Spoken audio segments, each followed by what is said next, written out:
साथियों नमस्कार। पटना बिहार से मैं अमिताभ कुमार दास, आईपीएस 94 बैच, और आप देख रहे हैं मेरा अपना यूट्यूब चैनल दास बोले बिंदास। क्योंकि जब बुज़दिलों ने मुंह में दही जमा लिया हो तो दास का बिंदास बोलना जरूरी हो जाता है।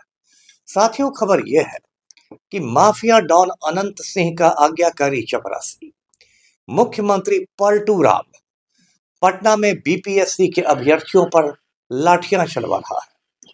अब इस वीडियो को आखिर तक दिल थाम कर देखिए। साथियों, ये कहानी शुरू से शुरू करते हैं। बीपीएससी जो है, बिहार लोक सेवा आयोग, उसने पिछले साल बहुत सारी रिक्तियां निकाली 17वीं संयुक्त परीक्षा की, और बीपीएससी ने कहा कि ये इतिहास की सबसे बड़ी रिक्तियां हैं। 2027 रिक्तियां हैं।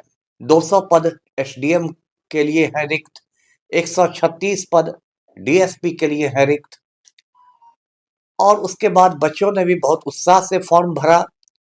4,83,000 बच्चों ने फॉर्म भरे। लेकिन उसके बाद से ही ये तमाशा शुरू हो गया। पहला तमाशा तो ये हुआ कि बीपीएससी का सर्वर डाउन हो गया। सर्वर डाउन होने की वजह से लगभग 90,000 बच्चों का फॉर्म भरना छूट गया। वे फॉर्म भरने से वंचित रह गए।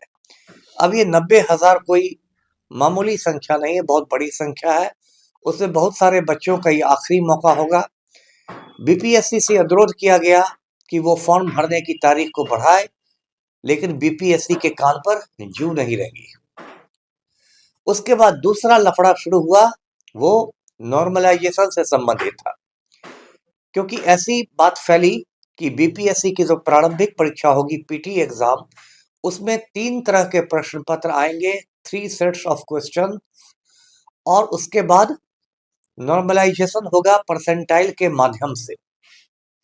नॉर्मलाइजेशन की जो प्रक्रिया होती है बहुत जटिल होती है और उसमें पारदर्शिता का घोर अभाव रहता है। इसलिए बच्चों ने इसके खिलाफ पिछले 6 दिसंबर को बीपीएससी का जो मुख्यालय है पटना के बेरी रोड पर, वहां प्रदर्शन किया। उसमें हजारों बच्चे शामिल हुए। उसके बाद उन पर लाठियां चली। 250 बच्चों पर एफआईआर हुआ, प्राथमिकी दर्ज की गई। छात्र नेता है, बहादुर है दिलीप, उसको पकड़ के जेल भेज दिया गया। पटना के कुछ बड़े बड़े कोचिंग संचालक भी पहुंचे, कोई गुरु है, कोई गुरु घंटाल है, बहुत लोग पहुंचे। और शाम होते होते बीपीएससी का स्पष्टीकरण आया कि नहीं, नॉर्मलाइजेशन का कोई प्रस्ताव ही नहीं है। अगर ये स्पष्टीकरण 1 हफ्ता पहले आ जाता तो इतना रायता नहीं फैलता, इतना हंगामा नहीं होता। उसके बाद 13 दिसंबर को बीपीएससी की प्रारंभिक परीक्षा हुई। पूरे बिहार में 912 केंद्र बनाए गए। बिहार के 36 जिलों में सिर्फ पटना जिले में 60 केंद्र बनाए गए, 60। जो सबसे बड़ा केंद्र था वो बापू परीक्षा केंद्र था, कुम्हरार का, जिसके बारे में कहते हैं कि एशिया का सबसे बड़ा परीक्षा केंद्र है। उसमें लगभग 15,000 बच्चों के बैठने की क्षमता है। 12 से 2 बजे तक ये परीक्षा थी, 2 घंटों की। 1 बजे तक होते होते परीक्षा केंद्र पर मछली बाजार का दृश्य उपस्थित हो गया। कोई बच्चा ओएमआर शीट लेके भाग रहा था, कोई बच्चा प्रश्न पत्रों के बंडल लेके भाग रहा था, कोई दीवार फांद रहा था, कोई गेट पर खड़ा था। ऐसी स्थिति हुई कि जो केंद्राधीक्षक थे, centre superintendent professor Ram Iqbal Singh, उनको दिल का दौरा पड़ गया और बेचारे दिवंगत हो गए, उनकी जान चली गई। अब ये बिहार में ही संभव है कि एक परीक्षा के दौरान केंद्राधीक्षक शहीद हो जाता है। वो केंद्राधीक्षक कोई सियाचिन के मोर्चे पर तैनात नहीं थे, लेकिन परीक्षा लेने के दौरान ही शहीद हो गया। ये बिहार में ही संभव। उसके बाद पटना के जांबाज जिलाधिकारी पहुंचे, उन्होंने लपड़ थप्पड़ किया। जिलाधिकारी ने किया कि जिस पैकेट में 288 प्रश्न पत्र होने चाहिए थे, उसमें 192 प्रश्न पत्र थे। इसी वजह से सारी गड़बड़ी शुरू हुई। उसके बाद बीपीएससी ने इसकी जांच की। चेयरमैन परमार ने कहा कि बापू परीक्षा केंद्र का परीक्षा रद्द किया जाएगा और 4 जनवरी को इसकी पुनर्परीक्षा होगी, 4 जनवरी 2025 को। अब पिछले 18 दिसंबर से पटना में जो गर्दनी बाग का धरना स्थल है, वहां से शिक्षा सत्याग्रह की शुरुआत हुई है। उनका कहना है कि रिक्वेस्ट नॉट प्रोटेस्ट, यानी कि ये प्रतिरोध नहीं है, ये अनुरोध है।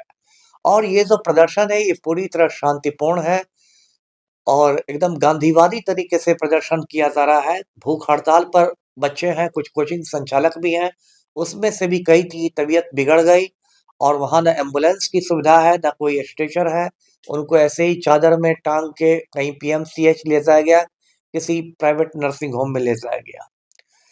अब देखिए, एक हफ्ता तक चलने के बाद सरकार की ओर से कोई जवाब नहीं आया। जो हमारे नालायक मुख्यमंत्री हैं पलटू राम, वो प्रगति यात्रा पर निकले हुए हैं। उसका बजट 224 करोड़ रुपए है। ये भी मैं आप डंके की चोट पर कहूं कि मुश्किल से 10 करोड़ रुपए प्रगति यात्रा पर खर्च होंगे। बाकी 214 करोड़ रुपए का बंदर बाट होगा, भ्रष्ट नेताओं में, भ्रष्ट अधिकारियों में।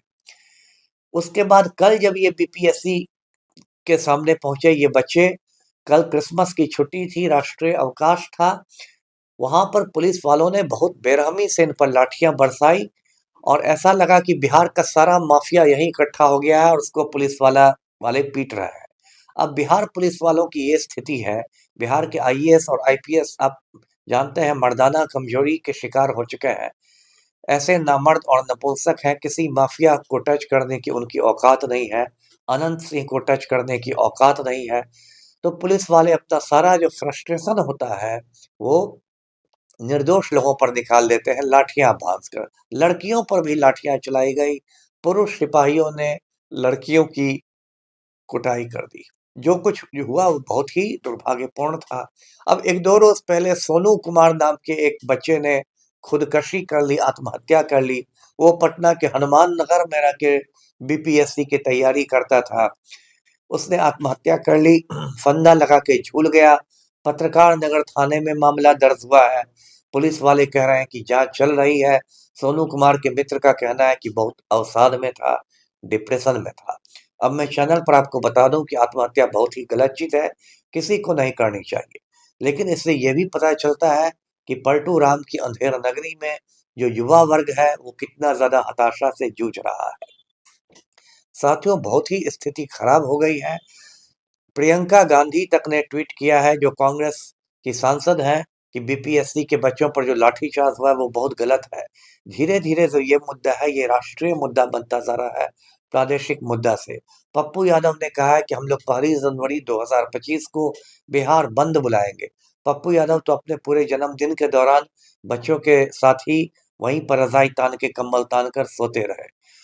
जो विपक्ष के नेता हैं तेजस्वी यादव, उन्होंने वहां जाकर सिर्फ खाना पूरी की और कुछ नहीं किया। जबकि तेजस्वी यादव के पास 70-75 विधायक हैं। वो सब के सब यदि बैठ जाते धरना पर तो पलटू राम की खटिया खड़ी हो जाती। लेकिन लग रहा है तेजस्वी जी अभी भी चाचा के पलटी मारने का इंतजार कर रहे हैं। तो अभी बिहार में बहुत ही क्रिटिकल हालत है। और ये जो पलटू राम है, मैंने पहले भी कहा, ये खुद छात्र आंदोलन की देन है। खुद इन्होंने राजनीति का सफर छात्र आंदोलन से शुरू किया था। लेकिन मुख्यमंत्री बनने के बाद इन पर सत्ता का नशा है। और गिरिराज सिंह जैसा रणवीर सेना के एजेंट कह रहा है कि नीतीश कुमार को भारत रत्न दे दो। किस बात का भारत रत्न? अनंत सिंह के जूते चमकाने के लिए कोई भारत रत्न नहीं मिलता है। आनंद मोहन के जूते साफ करने के लिए किसी भारत रत्न का प्रावधान नहीं है। तो पलटू राम को मैं चेतावनी देता हूं कि 11 महीने बाद आपकी भी परीक्षा है। और अगर आपने इतना अहंकार पाला तो बिहार के सारे बेरोजगार मिलके मुख्यमंत्री को बेरोजगार कर देंगे। धन्यवाद। जय हिंद।